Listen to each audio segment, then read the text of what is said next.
வாழ்க்கையிலே நீ வெற்றி பெற வேண்டும் என்றால் தயவு செய்து எக்காரணம் முன்னிட்டு உன்னுடைய நேரத்தை வீணாக்காதே.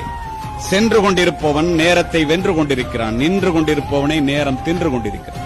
இந்தியர்கள் கடிகாரத்தில் மணியை மட்டும் பார்க்கின்றோம், அமெரிக்கர்கள் மணியோடு சேர்த்து நிமிடத்தையும் பார்க்கின்றார்கள், ஜப்பானியர்களும் ஐரோப்பியர்களும் நிமிடத்தோடு சேர்த்து வினாடியையும் பார்க்கின்றார்கள். 4 மாதங்களுக்கு முன்னால் சுவிட்சர்லாந்து நாட்டிலே உரையாற்றுவதற்காக சென்றுவிட்டு ஜூரிச் ரயில்வே ஸ்டேஷன்ல போய் உட்கார்ந்துருக்கணும். ட்ரெயினை பிடிக்கணும், ஜெர்மனி போறது. 8:03 போன நான் புறப்பட்டுட்டேன். மனைவியும் அழைச்சிட்டு போயிருக்கேன். புறப்பட முடியுமா?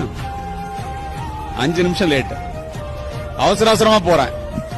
போன ட்ரெயின் இல்ல, இந்தியா மாதிரி தான் அப்படின்னு நான் நினைச்சுக்கிட்டு ட்ரெயின் வரலன்ட்டு உட்கார்ந்து பிடிச்சிட்டே சொன்னாங்க.